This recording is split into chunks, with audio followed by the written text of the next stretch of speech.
this season can't come soon enough.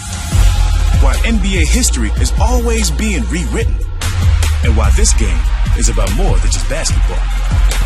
There's a reason this fall is going to be hotter than the summer.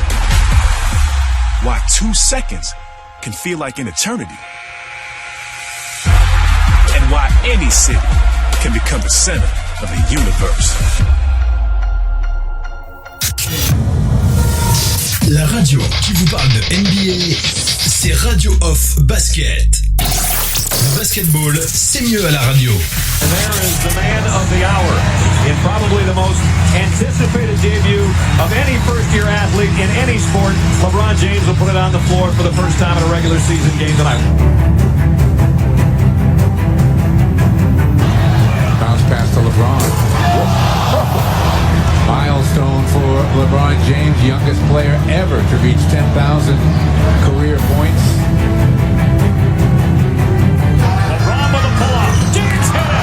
The youngest in NBA history with 20,000 career points.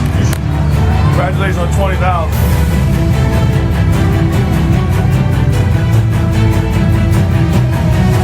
LeBron James has passed Shaquille O'Neal on the NBA all-time scoring list. And there it is. Haven't been many. Only the 7th player ever and the quickest to get to 30,000. LeBron James, you have to tip your cap to one of the all-time greats.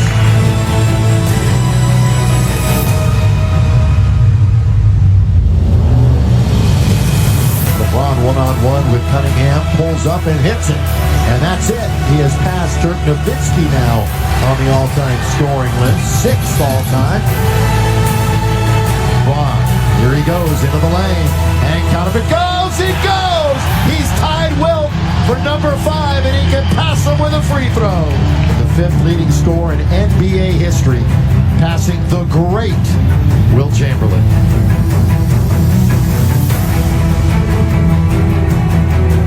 Ladies and gentlemen, another historic night here at Staples Center. At the 5:38 mark with his basket, LeBron James moved past Michael Jordan into sole possession of 4th place on the NBA's all-time scoring list.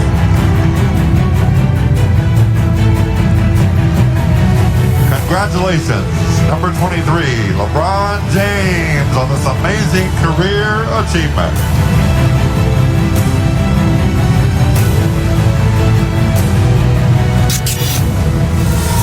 La radio qui vous parle de NBA, c'est Radio Off Basket. Le basketball, c'est mieux à la radio. The level of commitment that this guy has shown when he showed up.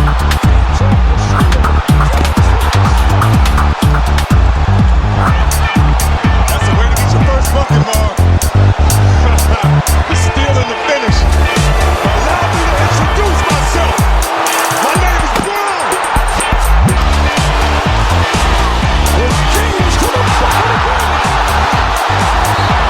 Back to LeBron. They're going back and forth here, up and down. LeBron to the rim, another one. 2 tomahawk dunks, and the building is on its feet. Shot clock is off. Hardaway to Trier. Trier drives down. Throws it down. Alonzo Trier. Talk about an exclamation point. Indeed. Do you believe that one? Didn't think he could get it. A one-hand redirect jam by Anthony Davis. Drew's got Alfred, and he's got AD on the trail. AD going home. Down even harder. Jared Allen. Time Kenny Atkinson. We knew he was going hard to the hole.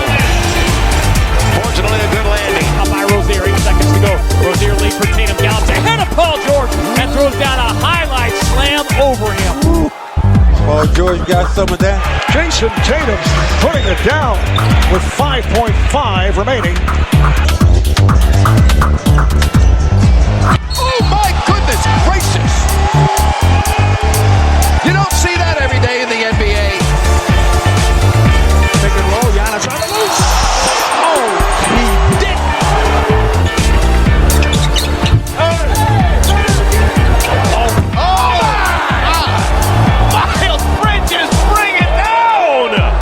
Bienvenue la famille, bienvenue à toute la famille du basketball. Merci les amis, merci d'être connectés pour ce live.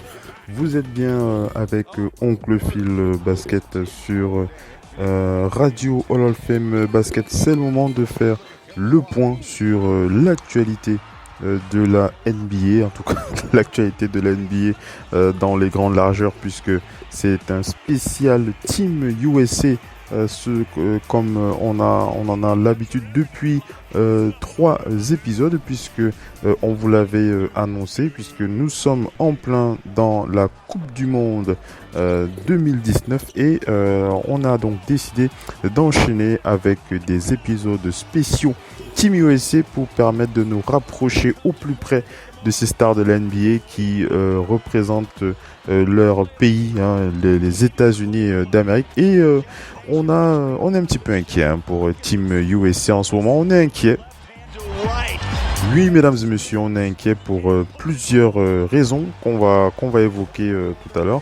Bien entendu, pour ceux qui suivent la Team USA sur les réseaux sociaux, vous avez entendu parler de cette deuxième défaite en match préparatoire face cette fois à l'équipe d'Australie. On va revenir sur cette défaite et on va se poser la question: est-ce que Team USA 2019 est la plus faible Team USA de l'histoire du basket? Tout simplement, je vous pose la question: est-ce que Team USA 2019 est la plus faible Team USA de l'histoire du basket? Voilà, on se pose la question ce soir. Restez bien connectés. À tout de suite.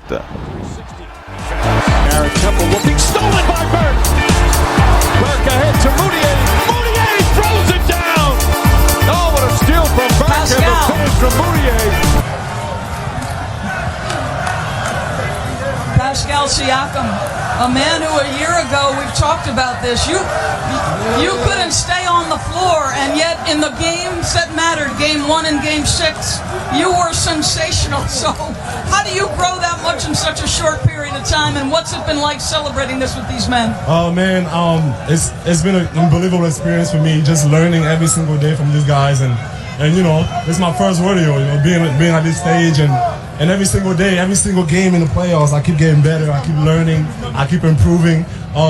It's just great, man. Amazing for Cameroon, you see the flag, and you know, Africa in general, to be here and be able to celebrate with these guys, amazing. Congratulations.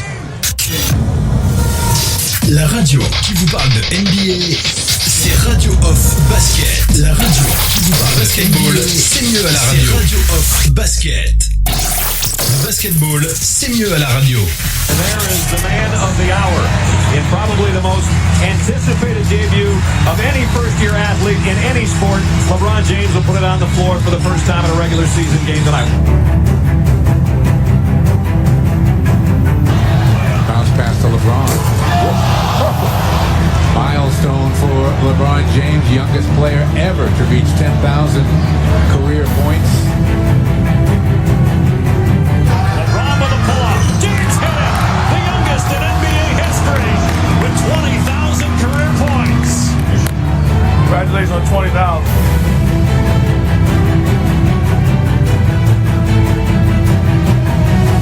LeBron James has passed Shaquille O'Neal on the NBA all-time scoring list. And there it is.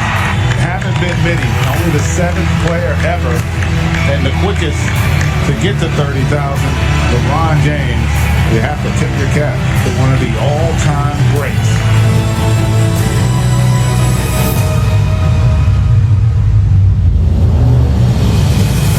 LeBron one-on-one with Cunningham, pulls up and hits it. And that's it. He has passed Dirk Nowitzki now on the all-time scoring list. 6th all-time. LeBron, here he goes into the lane. And count of it goes! He goes! He's tied Wilt for number 5, and he can pass him with a free throw. The 5th leading scorer in NBA history, passing the great Wilt Chamberlain.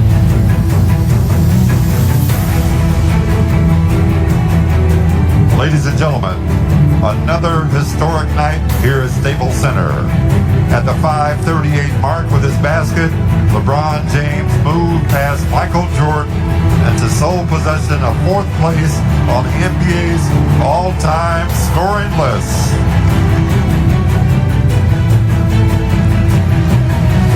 Congratulations, number 23, LeBron James, on this amazing career achievement.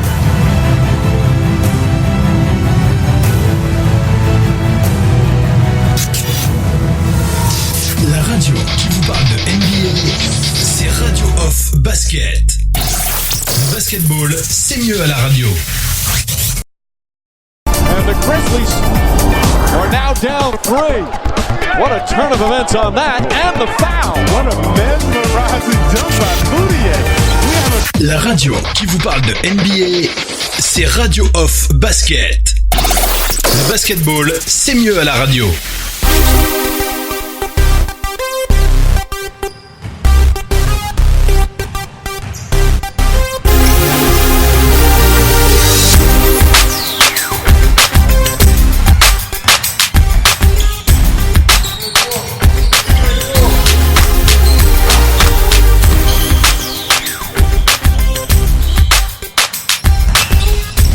Allez les amis, on rattaque avec la suite de ce talk show. Nous sommes dans FM NBA spécial Team USA Team USA 2019.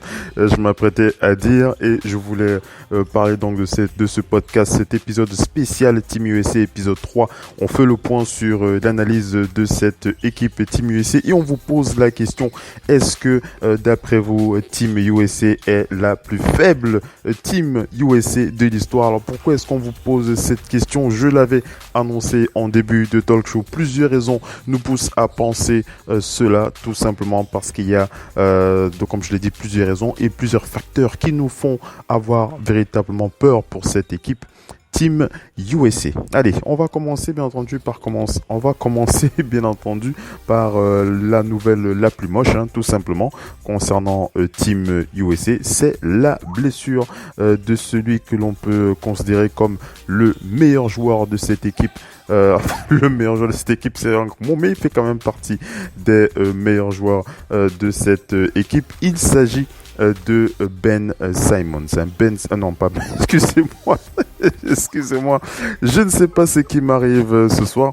Je voulais bien entendu parler de Kyle Kuzma, mais j'ai parlé de Ben Simmons tout simplement parce que, alors j'ai une photo de Ben Simmons qui circule sur les réseaux sociaux où l'on voit Ben Simmons en compagnie de Kendall Jenner. Alors, d'après ce qu'il se dit sur les réseaux sociaux, Ben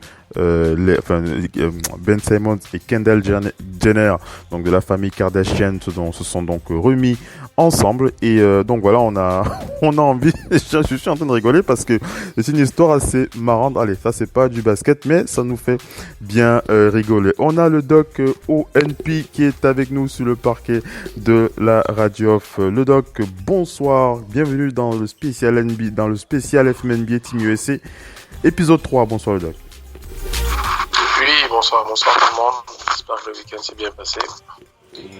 Ça va, Doc. Merci d'être avec nous. Alors, tu restes bien connecté, Doc, et puis on enchaîne avec ce spécial Team USA épisode 3. Et comme je l'ai dit en début d'émission, on se pose la question, tu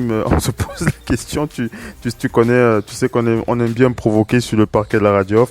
On se pose la question, est-ce que cette Team USA 2019 est la plus faible de l'histoire la plus faible de l'histoire, tout simplement, de l'histoire des Team USA et Doc ONP, et je crois que tu ne seras pas surpris. Tu sais pourquoi on pose cette question, tu t'en doutes, Oui. Le Doc ONP qui rigole. Alors le Doc ONP, permets-moi de présenter les faits, les éléments, et puis tu donnes ton avis par rapport à cela. Sinon, tu avais une pensée, tu voulais partager quelque chose, sinon? Non, je passais sur le parquet, tu vois, je suis rentré un peu tard et je me suis dit que ça va me faire du bien, tu vois, sur le parquet. Moi, Ok. Je vais pas parler basket avec Ok, allez, donc tu restes bien connecté. Donc tu m'écoutes. J'enchaîne avec les faits concernant Team USA. Alors je vais pas revenir sur les débuts de la formation de cette équipe. On en avait déjà parlé.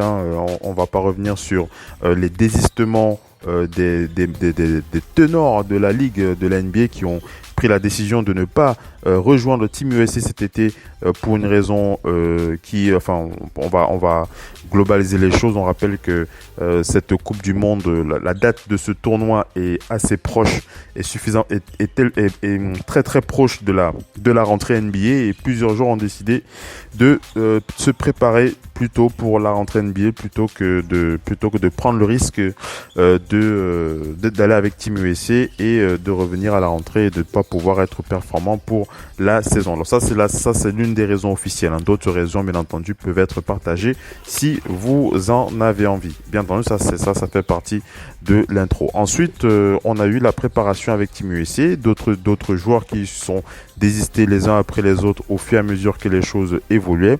Je ne vais pas revenir sur les matchs de la phase préparatoire de Team USA, sauf le dernier face à l'Australie.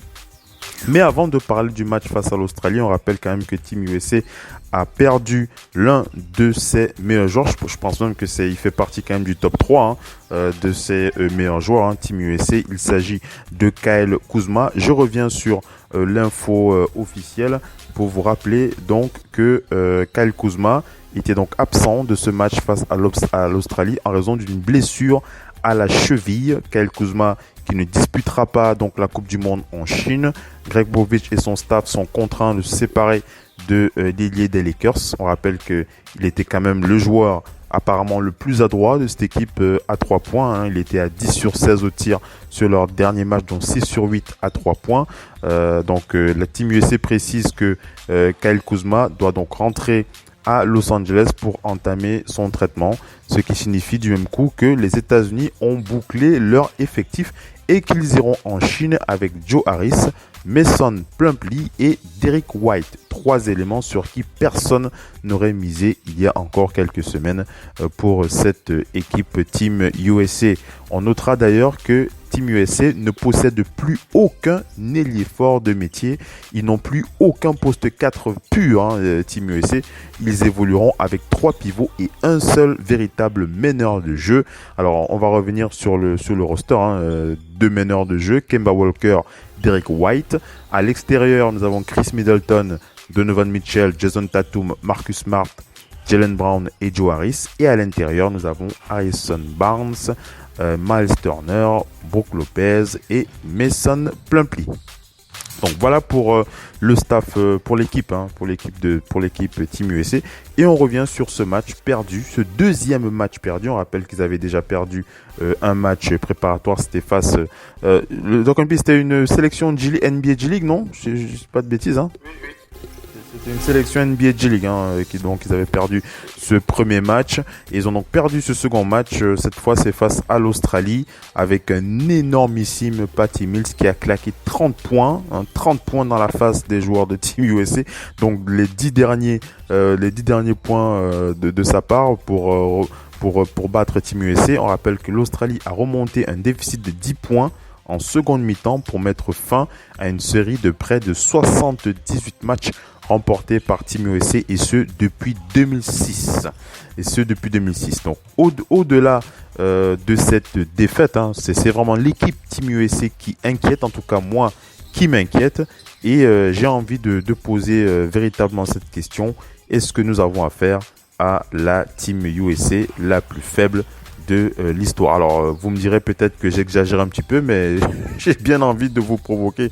Vous me connaissez. On va écouter le Doc P. Moi j'ai vraiment peur, le Doc P. J'enchaîne comme ça, après tu vas prendre la main. J'ai vraiment peur pour cette équipe, tout simplement parce que déjà au niveau du staff, au niveau de l'équipe, on l'a dit, c'est une équipe qui n'a véritablement pas de poste 4. Ils n'ont qu'un seul véritable meneur, 2 arrières, des ailiers, ils en ont 3 pivots. il y a de quoi. Je crois que les adversaires. Tu parlais de concurrence de ONP, tu t'en souviens lors de tes dernières interventions. Je crois que le mot est assez faible. Je te laisse t'exprimer, Doc. Oui, c'est.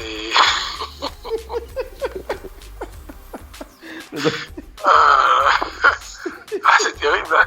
Le Doc qui commence par rigoler, ça commence bien. Vas-y. Non, mais c'est terrible parce que. Tu vois, ils sont toujours les favoris. Hein. Il faut pas. Mais certains auront déjà mis la Serbie. Hein. On dit la team aussi, mais beaucoup. Certains ont déjà carrément mis la Serbie comme favori. Ça fait bizarre, tu vois. Ça fait bizarre parce que tu le disais dans les posts, ils ont un pivot pur, Miles Turner. Plumlee fait office de pivot. Si on était encore à une époque où les postes 5 européens avaient 2m05, mais c'est plus le cas. Il y a beaucoup de pivots de 2m15 comme à NBA. Donc je te sens assez circonspect, tu manques de mots, le Doc OnePitch. Brook Lopez, malheureusement, n'est pas de ces pivots lourds NBA qui joue dos au panier, qui enfonce le défenseur. Brook Lopez a tendance à fuir le cercle pour jouer ailier ou bien pour 4 ou 3 et demi, on ne sait plus trop. Et Joe Harris, beaucoup sans le concours à 3 points n'auraient même pas ceux qui jouent à NBA. Moi j'ai vu les Nets, il a fait quelques belles performances, mais par son éclat aux 3 points NBA, et encore il ne s'est pas énormément démarqué en match avec beaucoup de 3 points fantastiques. Donc j'essaye de faire le récapitulatif. Ils ont 4 joueurs des Celtics qui vont essayer de représenter le Massachusetts.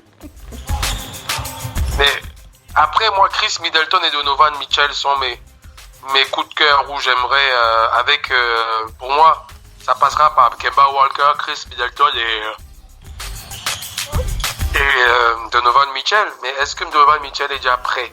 On a vu dans l'histoire des Team USA des jeunes sophomores qu'on a fait comme ça. Alors, le Doc One P, tu gardes la main, hein, mais écoute un peu la déclaration de Donovan Mitchell d'après-match. C'est pour répondre un peu à ta question. Tu as posé la question où se trouve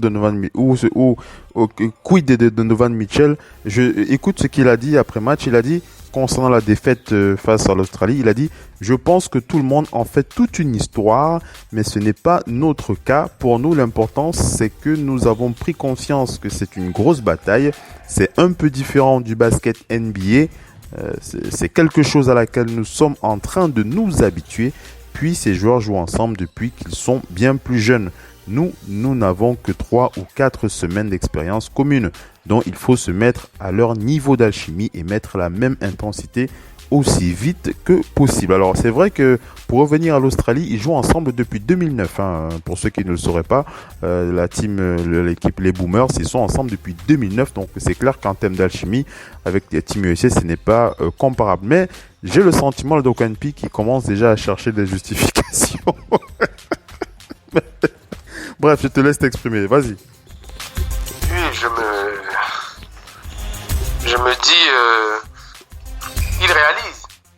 Et c'est aussi bien, comme il dit, que ça arrive maintenant. Parce que ça peut aussi leur permettre d'être plus agressifs. Parce que ce sont, à la base, on se moque un peu, mais parce que en NBA, il y a tellement de gros talents au-dessus de ceux qui sont là. Mais, à la base, ce sont déjà des talents qui, si tous viennent en Europe ici, vont avoir les plus gros salaires, vont être très importants. Pour beaucoup, ce sont même des joueurs NBA All-Star encore. Il y a quand même des All-Stars là, ou bien de niveau All-Star. Dalton, tu me diras, excuse-moi, c'est la conférence Est, mais il est bien All-Star. Kemba Walker, tu me diras, ça fait partie quand même. Moi, je rigolais l'autre jour parce qu'un gars me disait, mais Simon, les joueurs All-Star qu'il y a là dans cette équipe Team USA, si tu remarques bien, ce sont des All-Stars de conférence Est. Hein. Personne à l'Ouest là ne peut être All-Star. C'est quelqu'un qui m'a fait remarquer ça, mais c'est pas faux ce qu'il a dit. C'est même très vrai. Aucun d'eux se pointe en conférence Ouest ne peut être All-Star. Après, tu me diras, ils sont quand même All-Star. Le but, c'est d'être All-Star, peu importe la conférence où tu es, mais on sait bien que la conférence Est, actuellement, laisse plus de possibilités d'être All-Star qu'à l'Ouest. On a vu que tu arrives à l'Ouest, c'est très compliqué d'être All-Star. Mais je suis un peu circonspect parce que je me dis que quand je vois les bonhommes qui sont là, ils peuvent. Je vois pas ce que le reste du monde a de plus qu'eux.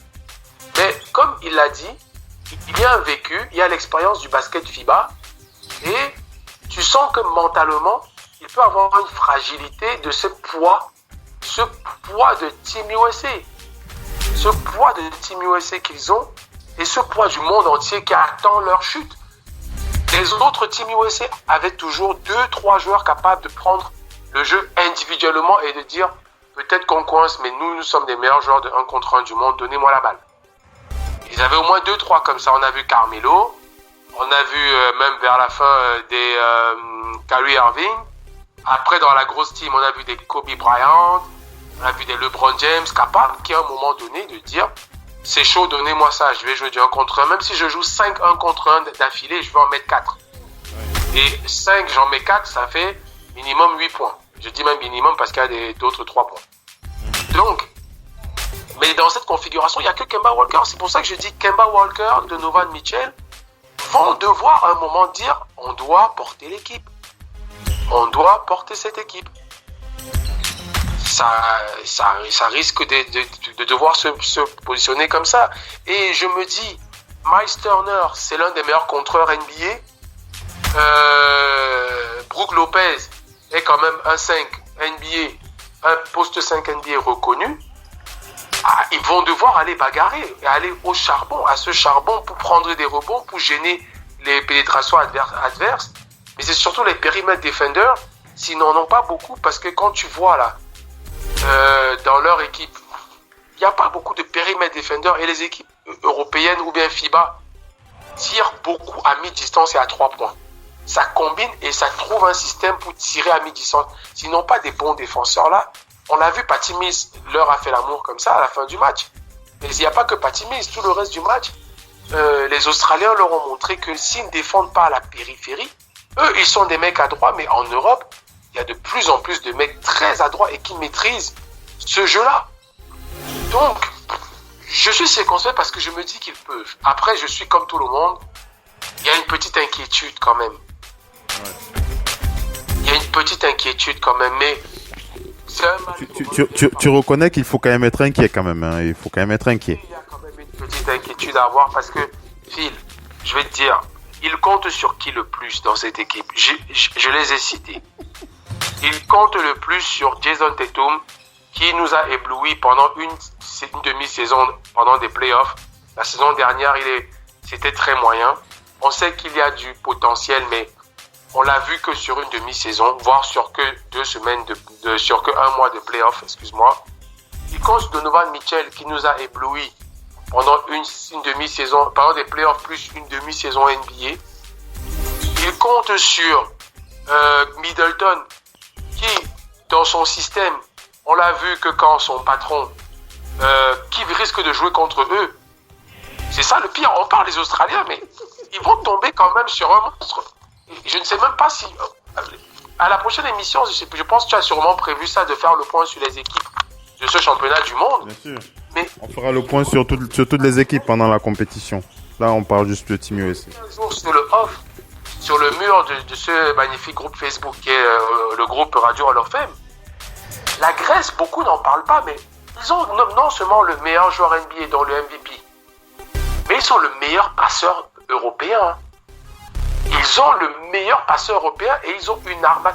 La Grèce a regardé, moi j'ai vu quelques matchs de Giannis, je me pose la question, qui va arrêter ce mastodonte? Qui va l'arrêter? Parce qu'il est en train d'apprendre avec des artilleurs à comment tirer et en même temps, il est en train d'apprendre à se déplacer avec le jeu européen. Il est en train d'apprendre. Et moi, je me dis, Team USA, le problème, c'est que individuellement, ils ont du monde. Franchement, aucune équipe au monde n'a quand même ça. Je connais beaucoup d'équipes au monde qui aimeraient avoir ces mecs-là. Mais ce ne sont pas des mecs fiables psychologiquement. Et dans le basket à 5, ce sont des mecs individuellement, tu les prends un à un, ils ont la place dans toutes les équipes européennes et mondiales qui vont jouer là. Tous là, ils signent argentins, ils signent brésiliens, ils signent français, ils vont avoir leur place. Mais maintenant, dans l'alchimie et dans le mental, je ne vois que, je l'ai dit, Kemba Walker, qui va devoir faire une Kyrie Irving de 2014. Oui. Parce que mine de rien, en 2014, sans Kyrie Irving, il tremble aussi. Pourtant, il y a plus de monde, il y a beaucoup plus de bons joueurs. Mais sans Kyrie Irving, mais c'est pour ça que ça fait peur. Parce que malgré la belle équipe de 2014, il a fallu un Kyrie Irving qui sorte le grand jeu pour débloquer des situations compliquées. Là, il n'est pas là. Et là, il y a moins de talent qu'en 2014. Donc, il va falloir que ces mecs s'y bagarrent, qu'on ne s'attende pas à des écarts de 25, 35, 40 points, mais qu'ils se bagarrent, gagnent des matchs dans des money time, soient solidaires et se disent on avance match par match et en finale, on essaye de débloquer. Sinon, ils ne verront même pas la finale. Après, leur autre avantage qu'on peut dire, ils ont les deux meilleurs coachs NBA sur la période, assis sur le banc. Sur les années 2010, ils ont les deux meilleurs coachs NBA sur le banc. Mais tu as beau être très bon coach, si tu n'as pas les joueurs capables de t'exécuter ça, t'amener loin, ça ne veut rien dire du tout. Moi j'ai envie de rappeler aussi quand même qu'ils avaient la possibilité d'avoir Carmelo Anthony quand même dans cette équipe et ils l'ont refusé. Je rigole. Je rigole. Ça fait partie un peu des mésaventures de Carmelo de cette année, mais on peut se poser la question. Hein. Parce que là-dedans, il n'y a personne là-dedans qui a l'expérience de Carmelo. Il n'y a personne là qui a cette capacité, avec cette taille, à se créer un tir individuel. Il a beaucoup taffé dans les salles et avec ses préparateurs.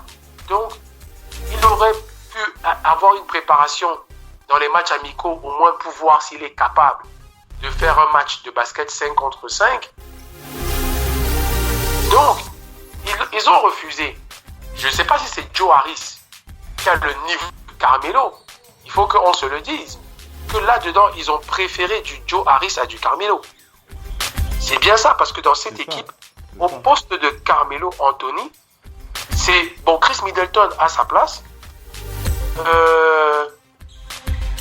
J'ai beau chercher, je te le donne, le Doc One Piece, je te le donne. Tu as Chris Middleton, tu as Donovan Mitchell, tu as Jason Tatum, tu as Jaylen Brown et tu as Joe Harris.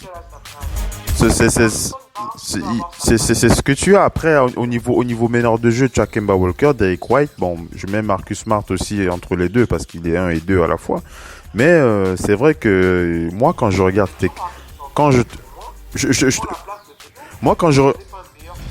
oui, je te repasse la balle juste pour préciser que tu nous parles d'une Kyrie, ok, enfin une Kyrie. Quand tu parles de Kemba Walker qui va véritablement il va tailler patron pour cette compétition, ça c'est clair.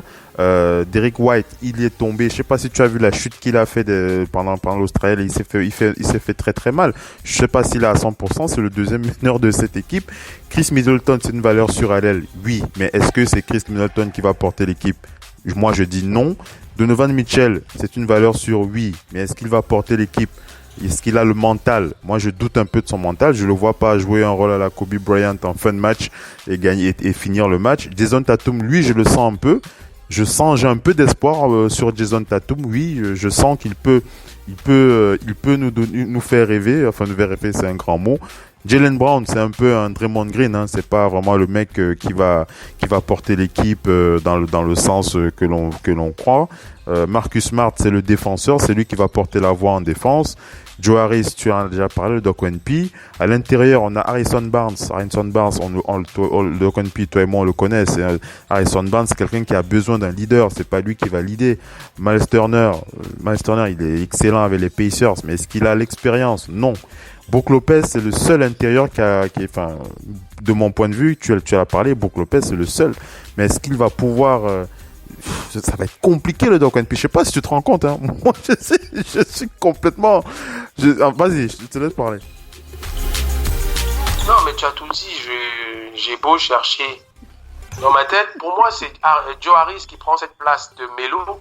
Qui, pour moi, quand tu te mets avec un joueur capable, parce que le problème est là, il faut être capable dans des moments durs d'avoir un homme. Toutes les équipes, même les équipes européennes et mondiales, elles ont ça.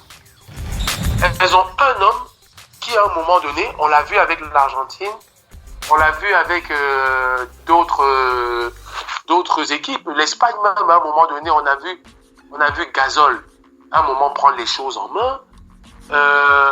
On a vu d'autres, hein. Il y a pas mal de joueurs d'équipes qui s'en sont sortis. Tony Parker a pris des choses en main dans l'équipe de France.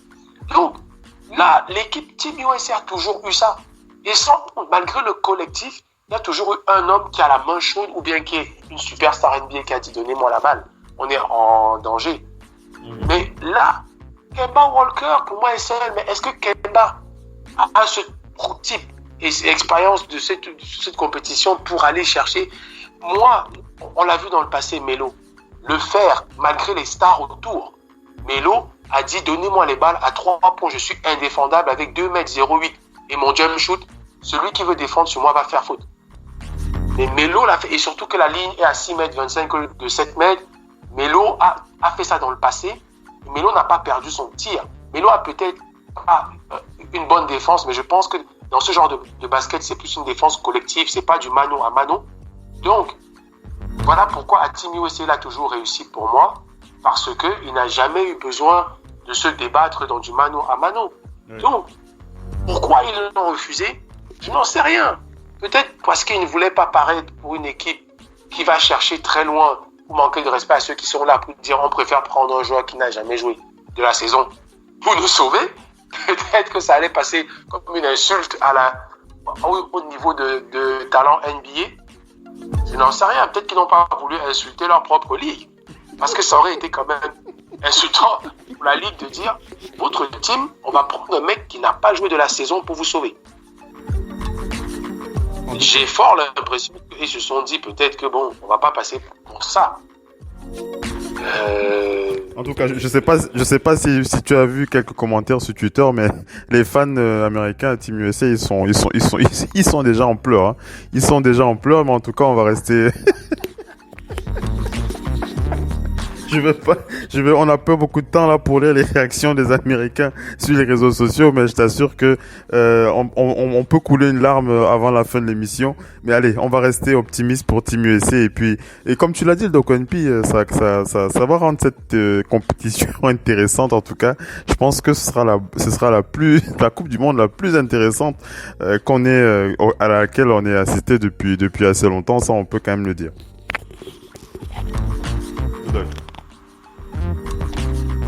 Allô le Doc, tu es là? Est-ce que j'aimerais savoir quelles sont les autres stars NBA dans leur pays qui vont participer dans les autres équipes? Oui, bon, c'est vrai que j'ai pas. Alors le reste du monde en général.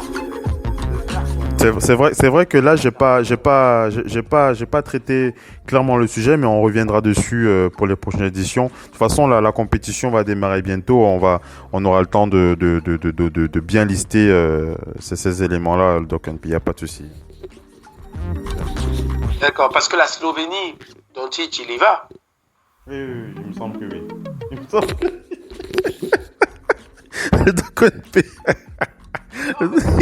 Je pose la question parce que attends, tu rigoles, je me moque pas de Team USA, on peut penser que je me moque un peu de Team USA, mais parce que quand tu vois bien dans cette équipe-là, de cette équipe de Team USA actuelle, je veux pas leur manquer de respect, mais par exemple, eux, qui est à l'aile plus fort que Luka Doncic?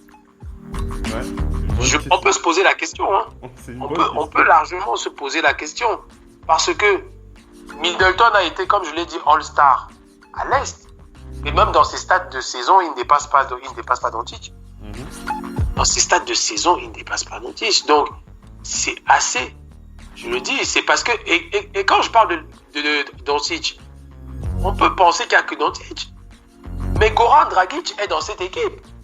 Et que Goran Dragic n'a pratiquement peur de personne dans cette Team USA. Moi, je dis, il y a que Kemba Walker, dans une autre mesure, Donovan Mitchell. Et encore Donovan Mitchell, j'ai un doute, moi, jusqu'à présent. Moi aussi. J'ai un doute parce que, vu sa jeunesse et son type de jeu, les défenses se ferment. Ça se ferme. En NBA, ils ont mis une règle qui est en train de punir les joueurs NBA face à l'Europe. À NBA, ça va, mais quand ils sortent, cette histoire de faire que les pivots n'ont plus le droit de camper dans la raquette, ils font des 3 secondes défensives. Tout ça pour mettre un peu plus de spectacle et permettre à des joueurs de pénétrer. Ça ne va pas leur faire du bien quand ils vont sortir, parce que ici en Europe, le défenseur a tout le temps dans sa raquette. Il n'y a pas de 3 secondes défensives. Un défenseur peut rester là comme ça. 2 défenseurs peuvent fermer l'accès au cercle pendant 24 secondes, ils s'en foutent.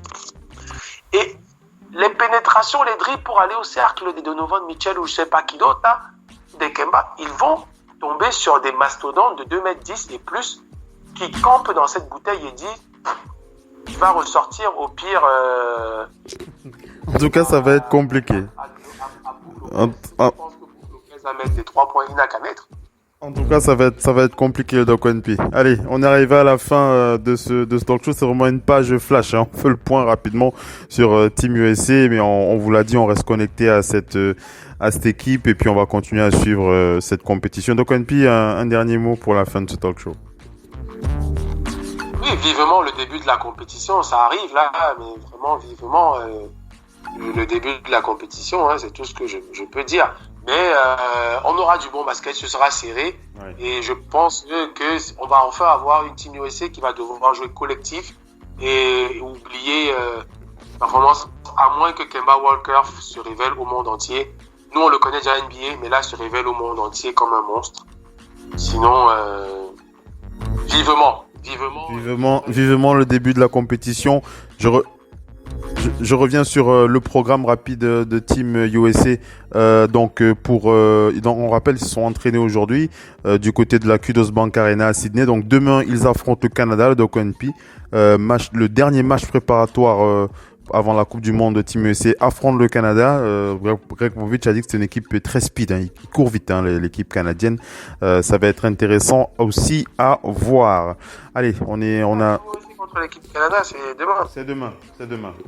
Ils affrontent le Canada demain. On va pouvoir voir comment ils vont se relancer et puis regagner de la confiance. On est arrivé à la fin de ce talk show, épisode spécial Team USA, épisode 3.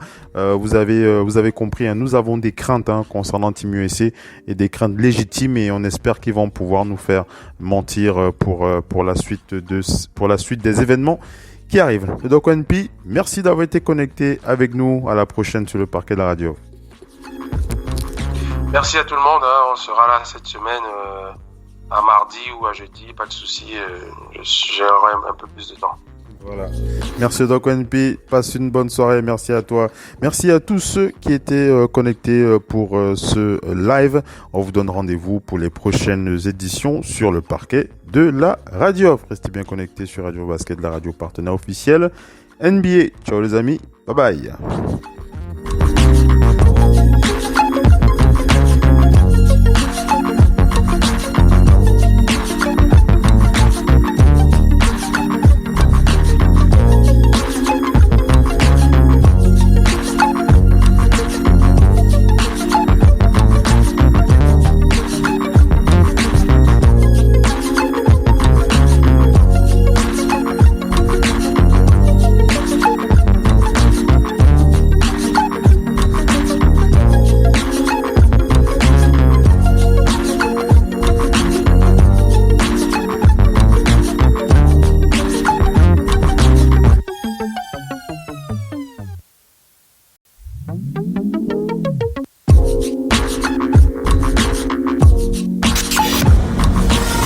La radio qui vous parle de NBA, c'est Radio Off Basket. Le basketball, c'est mieux à la radio.